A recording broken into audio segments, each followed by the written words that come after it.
Apakah pekerjaan-pekerjaan yang lebih besar? Membagikan hidup kekal kepada orang percaya. Bisa nangkap? Jadi pekerjaan yang besar adalah membagikan pada orang-orang percaya supaya beroleh hidup kekal, tapi juga berkhotbah kepada orang-orang yang terhilang yang tidak akan bisa memperoleh keselamatan. Itulah pekerjaan-pekerjaan yang lebih besar. Haleluya. Brother Branham sudah mendemonstrasikan hal tersebut. Sehingga lebih banyak mujizat di zaman Brother Branham. Dan Brother Branham sendiri yang mengklaim hal tersebut. Pelayanan Yesus di akhir zaman lebih besar dan lebih sukses ketimbang pelayanan dia di Yerusalem. Paham? Bahkan pelayanan Yesus di akhir zaman tidak bisa disamai dengan 12 rasul. Amen. Kenapa? Brother Branham bilang, bukan saya yang lebih besar, tapi tetap Yesus Kristus yang lebih besar. Haleluya. Karena butuh sekian rasul untuk menghasilkan apa yang dihasilkan pelayanan Yesus di dalam diri Brother Branham. Tidak bisa hanya dengan satu tunggal rasul. Paham yang saya maksudkan? Harus gabungan rasul untuk menghasilkan pelayanan Yesus Kristus melalui pelayanan Brother Branham. Itu sebabnya Brother Branham mengatakan pelayanan dia di sini lebih sukses, lebih besar. Dan itu adalah pekerjaan-pekerjaan yang lebih besar.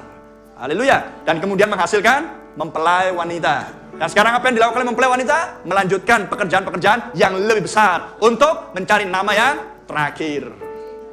Amin. Dan ketika nama yang terakhir tiba, maka terbang. Anak domba kan menuju ke Israel dengan Injil yang sama. Amin. Itulah jiwa-jiwa yang ada di dalam penjara saat ini. Amin. Bisa menangkap? Bisa mengerti? Bisa paham?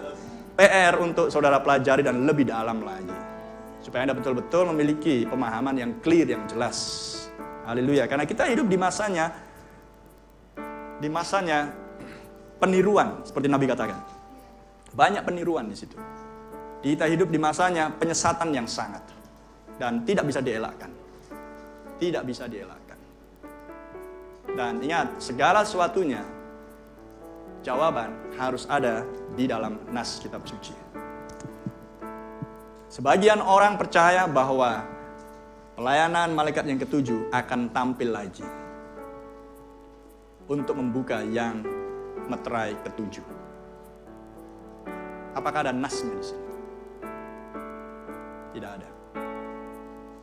Yang dijanjikan adalah malaikat yang ketujuh. Dan itulah seorang nabi. Bisa menangkap? Itulah seorang nabi, malaikat yang ketujuh. Namanya di bumi adalah William Marion Branham. Sesudah pelayanan William Marion Branham, tidak ada nabi lagi tampil. Ada amin? Jika ada, di manakah nasnya? Dan kalaupun ada, itu adalah pengkhotbah-pengkhotbah. Dan nasnya adalah di Efesus pasal 4. Dan tidak ada pemimpin Efesus pasal 4. Bisa tangkap? Tidak ada pemimpinnya Efesus pasal 4 selain Kristus sendiri, Roh Kudus sendiri. Karena Nabi katakan, Tuhan tempatkan rasul pengajar di dalam gereja, tapi pada prinsipnya, pada dasarnya, Roh Kudus yang memimpin gereja. Haleluya. Bukan manusia tersebut yang memimpin gereja. Dan bagaimana caranya manusia itu memimpin jemaat gereja di dalam Roh Kudus? Adalah mengembalikan semuanya kepada prinsip-prinsip Alkitab. Haleluya. Karena kita harus paham, tidak ada nabi lain yang dijanjikan di Wahyu 10. Lihat, di Wahyu 10 hanya ada 3 oknum disebutkan. Kristus, Wahyu 10 ayat 1. Nabi, Wahyu 10 ayat 7. Mempelai wanita, Wahyu 10 ayat 8 sampai 11. Adakah antara 7 ke 8? Tidak ada disebutkan oknum yang lain di situ. Kristus, nabi, mempelai wanita. Haleluya. Jadi Anda tidak perlu terkecoh dengan segala macam informasi, doktrin dan lain sebagainya bahwa ada nabi yang lain muncul setelah Brother Branham. Biarkan saja berjalan. Biarkan saja berjalan. Tapi di sini hal-hal itu perlu ditunjukkan di mana nasnya. Karena Samuel juga punya anak. 2 laki-laki. Tapi setelah Samuel, tidak ada nabi lagi. Dialah yang terakhir. Paham yang saya maksudkan? Yang saya maksudkanlah pralambang. Dia yang terakhir. Firman datang kepada Samuel. Dia harus pahami hal ini. Dan hanya ada satu Eliezer yang membawa Ribka kepada Ishak. Paham? Tidak ada disebutkan anaknya Eliezer juga akan meneruskan pelayanan Eliezer. Mempelai wanita meneruskan pelayanan Eliezer.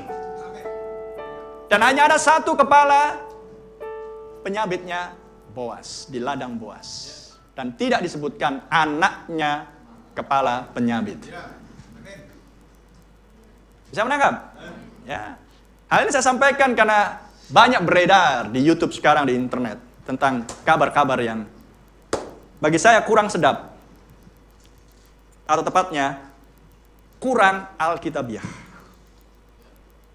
Tapi pengikutnya sangat banyak. Sangat disayangkan. Dan ini yang perlu diklarifikasi, supaya apakah Anda sudah mendengar, atau Anda belum mendengar, dan Anda akan mendengar, Anda sudah punya jawaban. Karena pada prinsipnya Anda akan berjalan sendirian. Dan mungkin saja Anda akan pergi ke YouTube atau mendengar suara yang lain, kemudian Anda dibuat bingung. Tapi Anda tidak mau konsultasi dengan pastor. Saya tidak tahu akan hal itu. Bisa saja terjadi kan? Bisa saja terjadi dengan saudara-saudariku yang ada di perhimpunan. Karena mata saya cuma 2 dan cuma tinggal di Medan. Saya nggak bisa mengawasi Anda semuanya. Paham yang saya maksudkan? Bisa aja Anda tetap mendengarkan saya, tapi di sini pasnya itu. Pas siapa yang saya dengar? Ya, pastor kayaknya udah mulai nggak pas ini. Bisa aja, bisa aja. Tapi itu tanggung jawab Anda di hadapan Tuhan. Bisa menangkap yang saya maksudkan? Karena kembali lagi, misteri penebusan antara gembala dan domba. Ingat, suami spiritual dan istri spiritual. Inilah soal cinta, inilah soal kasih. Ini adalah soal pengepalaan. Anda harus, Kata Nabi, Anda harus menetapkan dan memilih siapa pemimpin hidup kekalmu. Haleluya. Karena saya pun siap diuji. Saya pun siap untuk diperhadapkan di dalam sebuah pertanggungjawaban. Apakah apa yang disampaikan dari sini melenceng dari Alkitab? Dan apa kata pesan Nabi? Jika tidak, berarti benar. Jika ada yang salah, luruskan. Simpel bagi saya. Ya kan? Masih ada yang salah berarti itu. Apa yang kamu doktrinkan, semuanya udah bagus, tapi yang ini kurang pas. Itu yang saya butuhkan, berarti Anda adalah konsultan saya. Gitu kan? Berarti Anda adalah saudaraku. Ini yang perlu saya luruskan. Dan kalau saya melihat itu benar, terima kasih brother, engkaulah saudaraku. God bless you. Simple. Tidak ada yang perlu dipertahankan di sini. Tapi juga ada harus yang perlu dipertahankan. Paham? Kalau Anda sudah tahu bahwa ini benar, apakah Anda tidak akan pertahankan? Pertahankan semua yang baik. Pertahankan iman yang dulunya sudah diberikan kepada rasul-rasul. Haleluya, orang-orang kudus. Ada yang perlu dipertahankan, ada yang tidak perlu dipertahankan. Jika Anda tahu bahwa itu adalah pengkoreksian dari Roh Kudus. Karena dialah sang pengajar kita. Amin. Jadi, miliki doktrin, pengertian yang clear. Baik brothers, baik sisters. Amin. Jadi sister jangan saya hanya sister kok. Biar brother aja yang tahu doktrin-doktrin. Enggak, ini untuk brother, ini untuk sister. Ya kan? Nah, hal yang paling buruk adalah sister lebih ngerti daripada brother. Bagi saya, brother, macam mananya kau ini? Bisa nangkap yang saya maksudkan? Kalau ada sister lebih ngerti doktrin ketimbang brother, aduh, malulah aku. Jangan sampai hal itu terjadi. Oke? Jangan sampai hal itu terjadi. Brother adalah seorang yang dimaksudkan menjadi kepala. Hal-hal doktrinal harus Anda pahami betul.